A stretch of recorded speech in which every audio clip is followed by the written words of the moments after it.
Tournament starts in 1 minute. Yeah, the tournament is starting actually right now. I'm like, the bracket I think is being generated as we speak. All right, so we're gonna go ahead. We're gonna put on, you know, the contract obligated jersey, and then we're gonna start this tournament. Okay. It's a 3-deck conquest 1-ban format where you cannot overlap any colors between 2 of your decks. So what that's going to mean is you're going to want to use basically all 6 colors. Although if you want to, you can skip a color if you're running like a mono deck or something like that. You don't obviously have to use all 6 necessarily. You just, unless you're going full mono, you pretty much always do. Crazy. Just like right away in round 1, it looks like the Swiss paired us up against Hyped. Now Hyped is known to be the only player who plays slower than I do. By the way, me against Hyped, it is almost a guarantee that our pairing is going to be the last to finish in this Swiss round 1. Because we are the 2 slowest players in this entire tournament. How is that even possible? Right, you would think it would be impossible to play slower than me, but Hyped finds a way.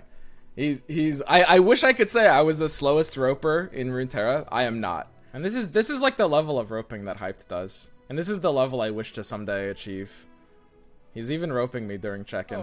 I'm going to go ahead and give a brief overview of our 3 decks. We've got this Omega Lol elusive decks that we've been kind of like messing around with recently. It's a very, very old school deck that has been phased out of the meta, and for some reasons, I personally believe it's well positioned to make a big, albeit maybe short-lived comeback. We will see if I'm correct about that. It's been doing very well for me on ladder. I have a pretty good win rate with it over the past like 24 hours. But of course, I mean, you know me. I will lend basically no credence in like win rate under a sample size of like, I mean, at very least 100. That's kind of where it starts.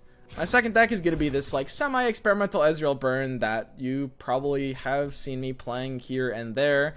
It's going to be running like augmented experimenter instead of the normal progress day and some aggressive burn tools to play a bit more flexible. You level Ezreal sometimes, you don't other times. And then our last deck is, I don't know, I couldn't really decide what to bring, so I just brought some Endgame Spiders list. I'm just kind of like bringing decks. I'm not gonna like play super memey like I did last week. Like last week we brought like actual troll decks and dicked around and bombed out. This is kind of like somewhere of a middle ground. I'm bringing experimental decks instead of troll decks. Experimental. That's what you say when you don't want to hurt the deck's feeling. And I mean, I'm at least gonna be semi-tryharding. Hey, buddy. Have you read the rules? Because I haven't. Yeah. So this is his deck number 1. So he's just running very standard Thresh Tryndamere. This is like BBG's version. He's running very standard Ezreal Karma. This is 3 pickpocket, 1 health, 1 key, 2 get excited. So yeah, it's like the most standard version. I think this is Night Eye's version, and he's running House Spider, my version of Demacia. Although I actually have recently found, oddly enough, more success with Drummer than House Spider. But yeah, House Spider I still like in the deck. I mean, you guys know me. I have a raging boner for this card. Honestly, I'm not gonna lie. The boner is starting to fade. Yeah. Banning Bannerman is a little trolly, but I mean, I'll try it. What, do you ban second? I'm not banning second. I was doing a simultaneous ban. We skipped. It's supposed to be a simultaneous ban. We skipped the website. If I knew he was banning elusives, I would have banned Ezreal Karma. I chose Bannerman because I was like, maybe he won't ban elusives. If I was cheating and if I was switching my ban based on his, I would have definitely banned Ezreal Karma. So we have a mirror match here. Okay, so he's on the side. I haven't played these decks in a while. I say mirror. These decks are fairly different, but just in terms of the colors. I don't really want Withering Wail here. He's got 3 Vengeance version, which is pretty good against like this They Who Endure version. I think that the 3 Vengeance version might just end up being favored. I like the opportunity to play for a bit more tempo that this deck has, though. But yeah, I think that deck is definitely better in the mirror. Fairly weak hand here. Not banning Ezreal Karma, Pepega. I mean, it's the most exploitable ban in tournaments. Not because it's the strongest deck per se, but because it is the deck that generates the most unique tables, so banning it will open up a lot more opportunities, basically. It's a very good deck, don't get me wrong. But yeah, mostly this deck is looking to win through tempo. You gave up on Undying Tech against Ezreal? Basically, yeah. I basically gave up on that. I probably wouldn't have, like, wanted to do that in a tournament anyway. That was just, like, I was just trying to, like, solve a ladder deck to help people climb to Diamond, basically. Or to help people climb to Masters from Diamond. There was a chance that it would have been the best option there, but, didn't end up being great. So, I mean, we don't really have any pressure. Our deck's a bit slower. I just kind of like the idea of Endure Spiders, man. It's definitely just, like, less good than this deck. Like, Freljord Shadow Owls is, I think, like, fairly quote-unquote solved. You can do some weird stuff, but for the most part, the strongest combo in these regions is Tryndamere Thresh. I don't like full-on War Mother's memes. It could maybe fit into some weird tournament lineup. But in general, I really can't say I like it. Yeah, and this deck, like, the idea of They Who Endure or even Iceborne Legacy, those are definitely, like, pretty trolly overall. I mean, this Skitterer card is pretty good, huh? If it's a fight they want. I mean, this is kind of an inevitable trade, and we're pretty much out of board space here.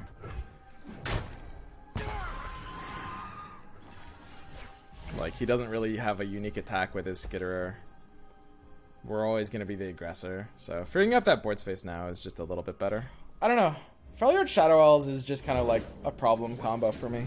Because, I mean, with my other two color combinations, I brought decks that are different from normal decks. At least a bit different. I don't know. The Ezreal Burn is only like 10 cards different, but those 10 cards change quite a bit. With those other two color combinations, I brought decks that are pretty different. Skitterer does like fairly little here. Can protect my Elise maybe. But with Freljord Shadow Owls, it feels like... I mean, maybe there's just weird stuff you can bring, like Undying Control.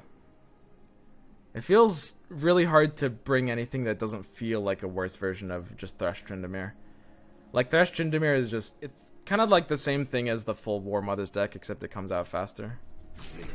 I forgot, I wanted to, like, do Jinx board during tournaments.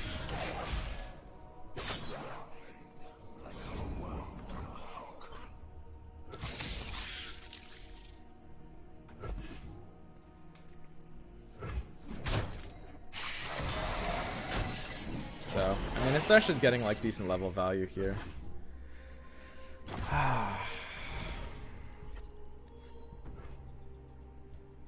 I can do, like, a really aggressive, like, Brood Awakening into Skitterer play. His deck isn't really playing for, like, great stall conditions. The one weakness of the most popular build of that deck, which is BBGs, is that it doesn't run any whales. So it doesn't really have, like, good anti-swarm. Instead, it just, like, outlasts with some, like, Soul Gorger. Second Skitterer. Yeah, second Skitterer is a little nasty here. I think I need to play this very aggressive, basically, is probably my best chance. This gives my Elise a pretty good attack, which is nice, because Elise otherwise has, like, a hard time attacking into this board. But we don't have an aggressive hand, but the matchup forces us to play, I think, in a more aggressive way. That's kind of the biggest awkwardness here. I think we're a bit behind for the first game already.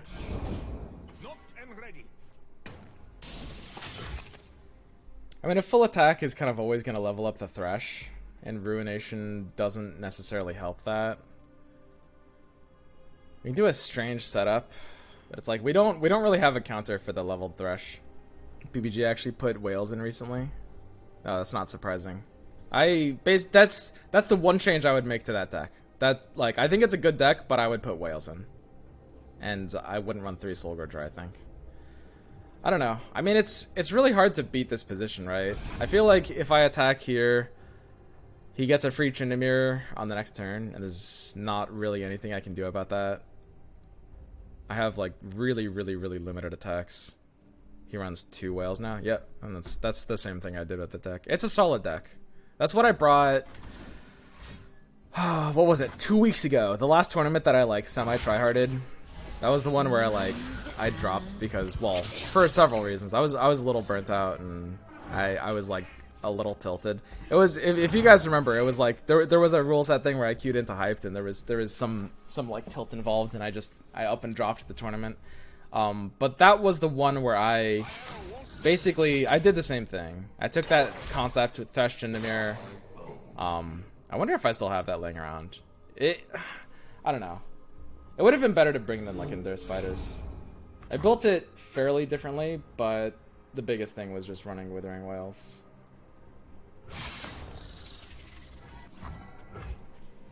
But yeah, I don't know. Flipping the Elise is kind of nice. It's a little bit hard for that Thresh to get big value. And why did I bring Endure Spiders?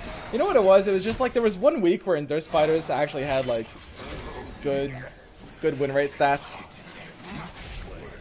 It was like the week before last. Endure Spiders spiked up to like 59, and it was holding like high 50s to low 60s like the first couple of weeks of the patch. So they're just like, I don't know, I really just, there was a point in time where I was experimenting a lot with the deck. I think it needs to be built right though. So we shouldn't have great counters for this. I wonder if like, God, I could almost have to do like a weird Ruination. I think my best play is to just open attack and hope that he plays into Rasa. Rasa is counterable by a few things, the biggest of which being Vile Feast. Like just playing small units at fast speed really counters it. The problem is I actually don't expect him to play into Rasa here. It's like, the reason that players like me and Hype take so long when we play is because you're literally always like perma on the second monitor. You just permanently have the entire opponent's deck list out, and you're always looking at every possible answer. It's like, it's not like, and he's in a position where he can very much afford to play around Rasa. I would be shocked if he didn't.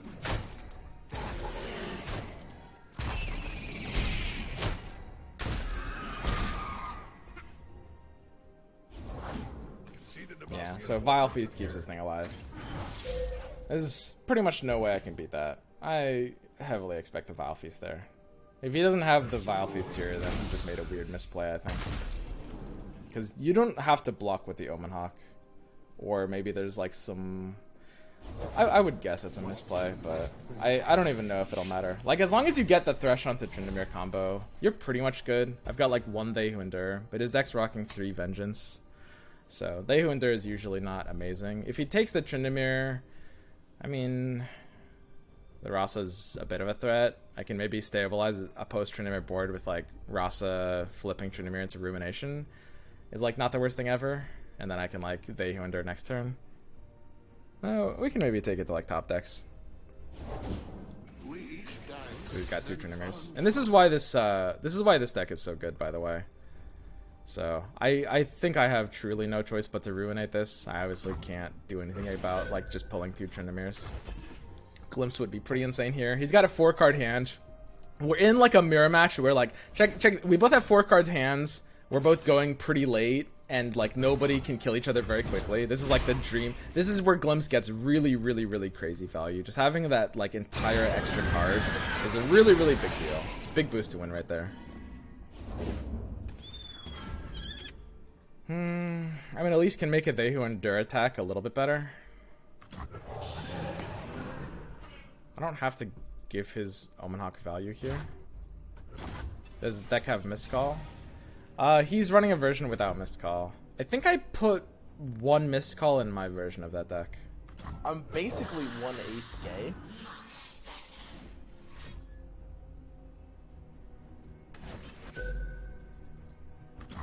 That's pretty interesting. Doesn't he lose now? Who would face me?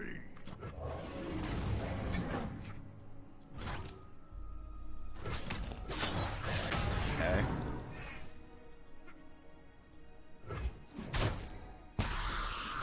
This is like part of the reason I don't like that card. I don't know. Obviously, this is like a I would consider this cherry-picked. I'm not making an argument, but it's like, okay, so War Mother shouldn't have lost him the game there. In reality, what should have happened was he's in a spot where he can't play War Mothers without losing the game. And that kind of position is why I don't like War Mothers. It's not that... I don't know. I mean, if he had Vengeance, then that just had to have been a second misplay. I might just like, maybe next week I'll just bring my own version of Thresh Tryndamere. I just really didn't want to bring Thresh Tryndamere. I have this like hipster problem where I don't want to bring like the cool deck. Even if it's like my own version of the cool deck, it's still like, I don't know. It's still the same archetype, right? So Thresh Tryndamere against Burn. Now that's an interesting one. I'm very much the aggressor. Azrael's not going to be played early. This one we're going to rope a lot more. We have to think a lot more about this one. We want to get in early with aggressive tools. Disciple might actually just be a good drop for value. Let me try that. Chronic Hipsterism, if I remember correctly. Yeah.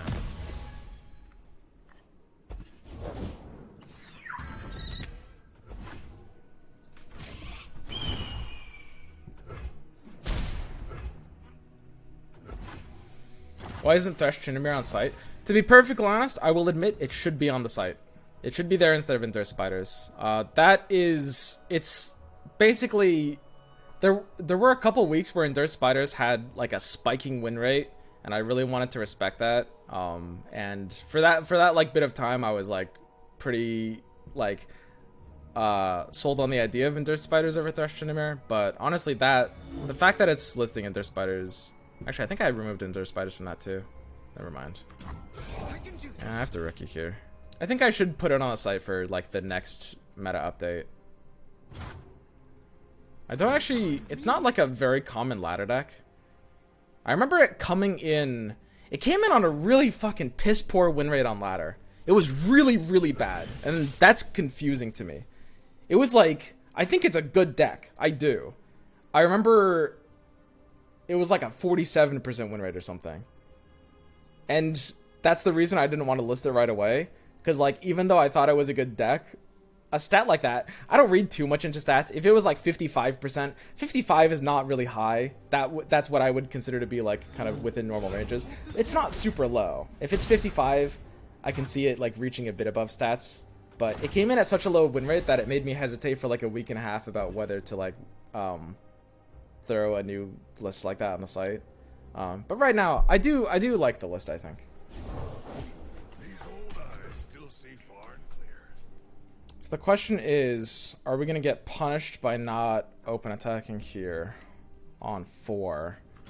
I mean, if I want to open up and open attack, I kind of have to play the Draven here anyway. Safeguard our homes.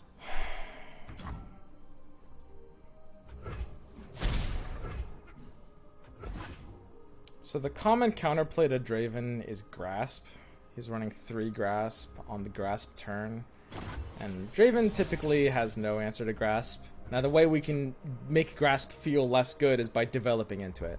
The thing is, fast speed spells feed most of their value by kind of like forcing the opponent to not use mana that you're using during that combat. So you can counter fast speed spells by just having more development in them. That's kind of the idea. And that's how you need to think about it. On turn 4, the biggest threat is like Frenzied Skitterer by quite a large margin. As much as Frenzied Skitterer is really awkward here, it's going to get value on a later turn, and my Draven will still be able to attack, as well as will both of my 0 attack Boomka rookies. So I think I can't over-respect Skitterer. As much as it hurts, it's not always, you know, coming down in this position. We sometimes have like additional counters for it as well, which is quite nice. So now the question is, could we try to push an additional attack here? I think I might actually Mystic Shot the Skitterer. His spells here are going to be like Glimpse, Vile Feast. I mean, Mystic Shot here is just going to give me board pressure out of my units. And he can't really punish me too much for doing this. He can Glimpse, which feels a little bad, but it's still a slow play. Like, Glimpse, I don't hate giving him a Glimpse. It's like, it's negative, but it's not really terrible.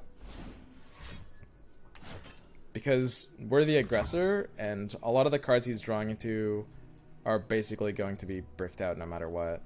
I think I will also Thermo Beam the Omen Hawk, actually. I don't think Thermo Beam gets more value than this. The Omen Hawk is always going to be a blocker against something. There's a weird line of events where I could like do a big Thermo Beam on a Soul Gorger. Soul Gorger is really like a giant win condition that sometimes you just have to Thermo Beam. I will say that, oh god, that actually could be necessary. Because Soul Gorger is really hard for this deck to break without Thermo Beam. And I also don't think I want to use Blades just for the sake of this Omen Hawk. The Omen Hawk is likely going into the Draven, right? I actually should probably take the Blades Edge here, honestly. This is maybe a little too weird.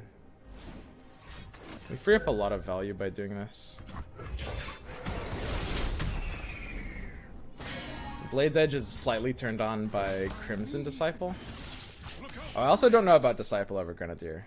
That's another, like, semi-questionable point. Of course, we have nothing to do here. I do hate Grenadier, but he might actually just be a necessary card.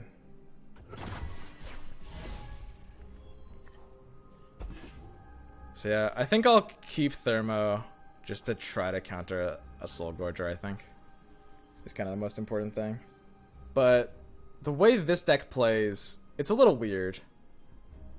You often want to be using your spells on the units to like keep the Boom Crew engine alive. Or something like that. Normally I don't like using Arachnoid Sentry on something like this. I think it's not that bad here though.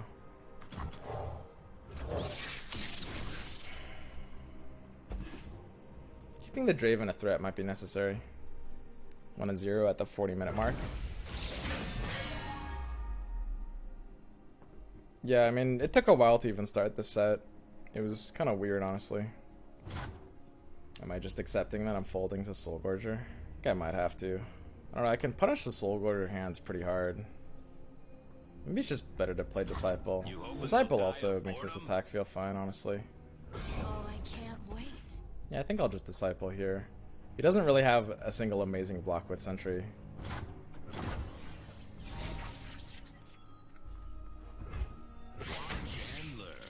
Let's do this. Attack order shouldn't matter since Thresh is 0 out of 6.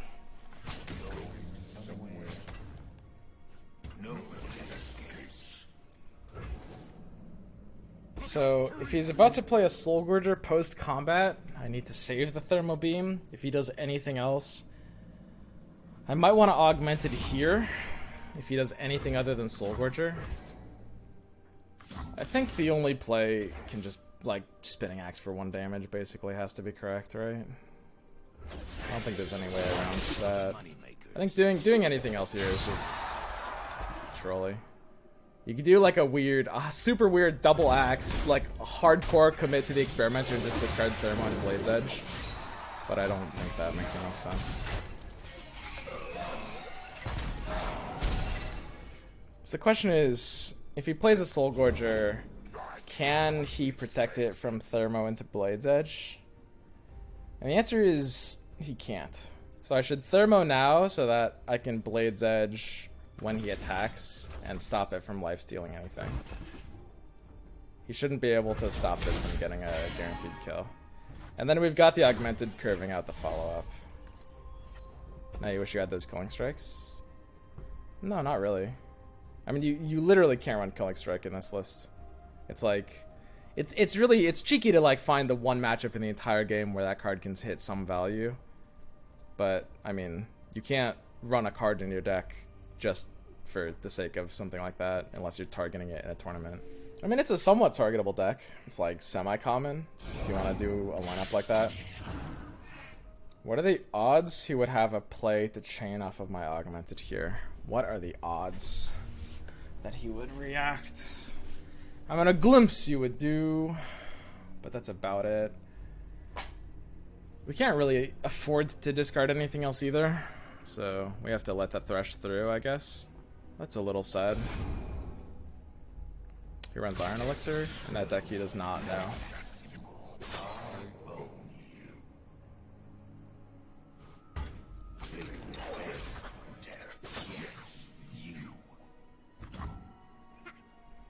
So, Thresh is potentially flipped here. That will never matter enough. Removal is always straight in. At worst, he can glimpse this Blade's Edge. And again, I really wouldn't mind that here. He already has like a wide hand at this point, and my deck is trying to go in early. I don't really care about his hand size. He can't really stop the Boom Crew from getting in this 2 damage either. That's pretty difficult for him to do. The odds of me drawing anything that wants to attack here is low, and he can really, really punish me with second Soul Gorger by waiting to attack. So this is the easiest, just like open attack of my life. The one thing is like, if he kills it during combat without blocking it with Thresh, then his Thresh might flip. I don't mind that. I think I can usually kill the Thresh with Augmented here anyway. The only thing that matters is just playing my hand, basically. Making sure we beat second Soul Gorger. That's the biggest variable. It's just identify the variable, right? Like, I don't care about stuff like Vengeance. I don't care about stuff like Glimpse. It doesn't matter the odds. I don't care about stuff like Rekindler. The only thing we need to beat, the only card that... It's not about value. It's about the ability for my action to influence that card. And the only card that my decision-making can influence here is Soul Gorger. Second Soul Gorger from hand. It was better to use Blade on Crimson for 2 damage to face, but using Blade on Soul Gorger was 3 damage. I think 3 damage is probably better.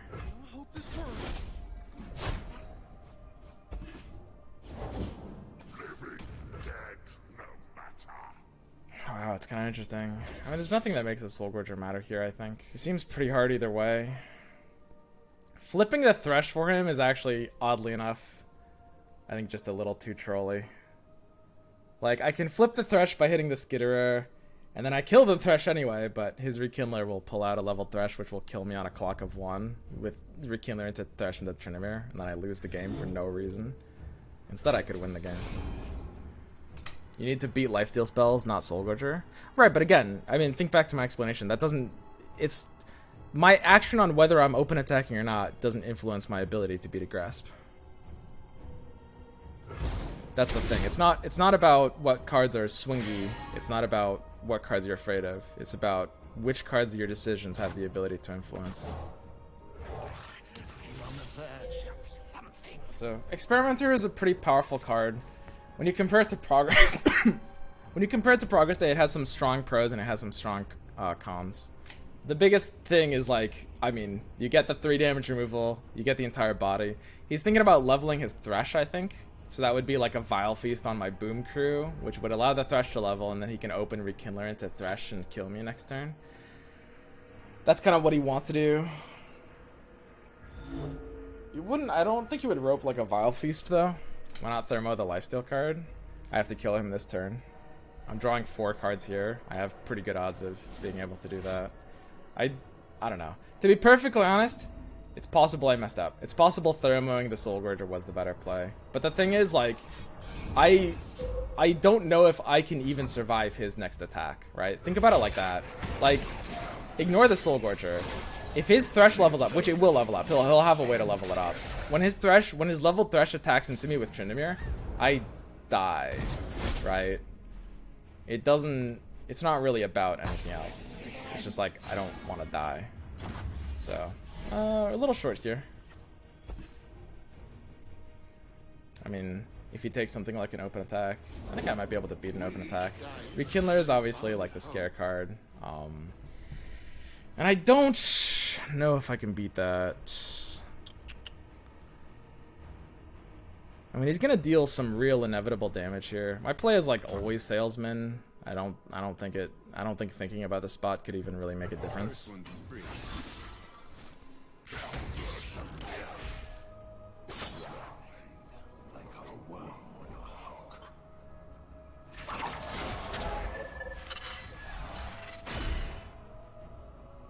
For the thrill of battle.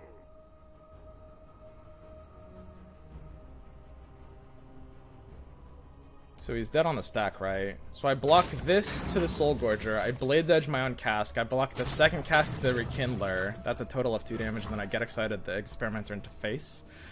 And the question is, how can he beat that? And the answer is a Vile Feast. You break it, you buy it.